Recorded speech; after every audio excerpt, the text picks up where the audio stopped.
जब आप सैलून में जाते हैं या चलें घर में भी आप कोई ब्लीचिंग क्रीम्स का इस्तेमाल कर लेते हैं या जो व्हाइटनिंग क्रीम्स का इस्तेमाल करते हैं, उनके साइड इफ़ेक्ट्स क्या-क्या हो सकते हैं? पहला साइड इफेक्ट जो पेशेंट को आता है यूज़ करते हुए तो उनको लगता है कि उनकी स्किन हीट अप होना शुरू हो गई है। ओके। जब वो चूल्हे के आगे जा रही हैं या धूप में जा रही हैं तो एकदम से लाल हो जाती है। और मेरे पास अक्सर पेशेंट्स आती हैं 20 टू 30 इयर्स की एज में जो देखने में 40s की लग रही होती हैं just because they are having wrinkles. Apart from wrinkles और स्किन थिनिंग और रेडनेस बाकी चेहरे पे बाल आते हैं, गैर ज़रूरी बाल जिसको हम अपनी ज़ुबान में हर्सुटिज्म कहते हैं। रेड वेन्स आ जाती हैं फेस के ऊपर, लाल धागा नुमा। वो हम सब में होती हैं पर उनमें बहुत ज़्यादा प्रोमिनेंट और डायलेट हो जाती हैं बिकॉज ऑफ स्टेरॉइड्स। ट्रीटमेंट के लिए क्या वो मेडिसिन से ही हो जाता है या उनके लिए कोई ट्रीटमेंट जो प्रोसीजर्स होते हैं वो अप्लाई होते हैं? कुछ केमिकल्स हैं स्पेशली हाइलुरोनिक एसिड। जब हम वो इंजेक्ट करते हैं तो स्किन की थिकनेस इंक्रीज करना शुरू कर देती है, स्किन हील अप होना शुरू कर देती है। अच्छा, जब आप सैलून में जाते हैं या चलें घर में भी आप कोई ब्लीचिंग क्रीम्स का इस्तेमाल कर लेते हैं या जो व्हाइटनिंग क्रीम्स का इस्तेमाल करते हैं, उनके साइड इफ़ेक्ट्स क्या-क्या हो सकते हैं? हम्म। देखिए जो वाइटनिंग क्रीम्स हैं ना उनके साइड इफ़ेक्ट्स बहुत सारे हैं, लेकिन अगर हम पहला साइड इफ़ेक्ट जो पेशेंट को आता है यूज़ करते हुए तो उनको लगता है कि उनकी स्किन हीट अप होना शुरू हो गई है।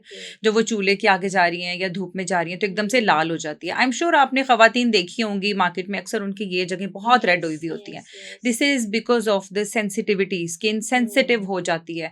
क्यों सेंसिटिव हो जाती है? क्योंकि क्रीम्स के अंदर जो मरकरी या स्टेरॉइड्स हैं, स्पेशली स्टेरॉइड्स, वो स्किन की थिकनेस को फॉर एग्जांपल अगर इतनी है तो इतनी पे ले आते हैं। The skin gets paper thin. जब इतनी बारीक हो जाती है तो फिर विजिबली उस पर रिंकल्स होते हैं। और मेरे पास अक्सर पेशेंट्स आती हैं 20 टू 30 इयर्स की एज में जो देखने में 40s की लग रही होती हैं just because they are having wrinkles. और चूंकि अंडर आई स्किन हमारी सबसे थिन होती है पूरे फेस पे तो they are first to appear here. सबसे पहले यहाँ पे रिंकल्स आते हैं, फिर यहाँ पे आते हैं। अपार्ट फ्रॉम रिंकल्स और स्किन थिनिंग और रेडनेस बाकी चेहरे पे बाल आते हैं, गैर ज़रूरी बाल जिसको हम अपनी ज़ुबान में हर्सुटिज्म कहते हैं।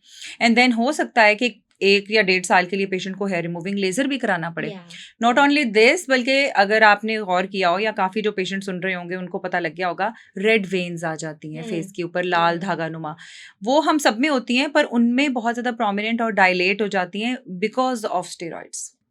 ये बहुत सारे मसले और पिगमेंटेशन नॉट टू फॉरगेट, छाइयाँ या फ्रेकल्स पहले कम होते हैं बट वाइटनिंग क्रीम्स के यूज़ के बाद बहुत ज़्यादा डेंस मेलाज़्मा हो जाता है, स्किन की सेकंड लेयर में चला जाता है, डीप चला जाता है। तो ये बहुत कॉमनली नज़र आते हैं साइड इफ़ेक्ट्स और इनको देख के झट से हम पहचान जाते हैं और फिर बता देते हैं और फिर हम खुद ही उनको क्रीमों के नाम भी बताते हैं कि you have applied these things.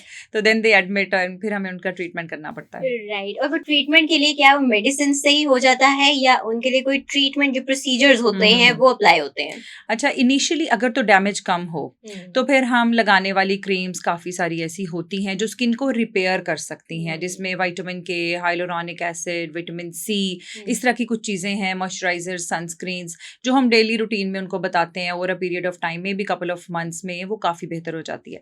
लेकिन अगर डैमेज बहुत ज़्यादा हुआ हुआ और हमें देख के पता लग गया हो कि ये तो बहुत ज़्यादा है, it's not going to get repaired by simple creams, then we do have certain procedures. अब प्रोसीजर्स में टू स्टार्ट विद तो हमें सबसे पहले रेडनेस को कंट्रोल करना पड़ता है, क्योंकि अगर फेस रेड है तो ये बाकी ट्रीटमेंट्स को भी बर्दाश्त नहीं करेगा, चाहे वो हम क्रीम्स देंगे या हम कोई प्रोसीजर करेंगे, वो ज़्यादा डैमेज होगा, रादर डैमेज होगा। यही वजह है कि कभी कभी अनक्वालिफाइड या अनएक्सपीरियंस्ड या कम एक्सपीरियंस वाले डॉक्टर्स के पास जब पेशेंट्स जाते हैं तो वो स्ट्रेट अवे प्रोसीजर्स कर देते हैं और फिर पेशेंट फेस बर्न करके हमारे पास आ रहा होता है। Although the choice of treatment is not bad, लेकिन टाइमिंग बैड है। तो हमें सबसे पहले रेडनेस को कंट्रोल करना पड़ता है। For that matter we do have lasers, vascular lasers, तो उनकी मदद से हम पहले रेडनेस को कंट्रोल करते हैं। स्किन जब वापस आ जाती है अपने नेचुरल नॉर्मल कलर के ऊपर, then we can inject some things. कुछ केमिकल्स हैं स्पेशली हाइलुरोनिक एसिड। जब हम वो इंजेक्ट करते हैं तो स्किन की थिकनेस इंक्रीज करना शुरू कर देती है, स्किन हील अप होना शुरू कर देती है। अगर इनिशियली वो से 1.5 mm थी और अब वो 0.5 mm हो गई है तो वो थिकनेस बढ़ना शुरू हो जाएगी। नॉट ओनली दिस, बल्कि इंजेक्शंस की वजह से जो रिंकलिंग आ रही होती है या पिगमेंटेशन आ रही होती है वो सेटल डाउन करना शुरू कर देती है। This injections are called skin boosters और बायो रिवाइटलाइजेशन प्रोडक्ट्स। तो ये बहुत सारी हैं। PDRN भी इनके अंदर एक केमिकल होता है, मतलब it's a lot of science in it. तो we do inject things, couple of weeks के इंटरवल पे हम इंजेक्शन देते हैं और फिर स्किन वापस आना शुरू हो जाती है। बट हैविंग सेड दैट, मैं यहाँ पे एक बात बहुत क्लियर कर दूँ कि तकरीबन 15 to 20% damage never returns back. It's there for rest of their life. इसलिए बी वेरी केयरफुल. अगर इस तरह की चीज़ें कोई लगाते हैं तो हम नियरली 70 to 80% तो पेशेंट को वापस ला सकते हैं, but sometimes the damage is much Too more much, and it too becomes much. Permanent.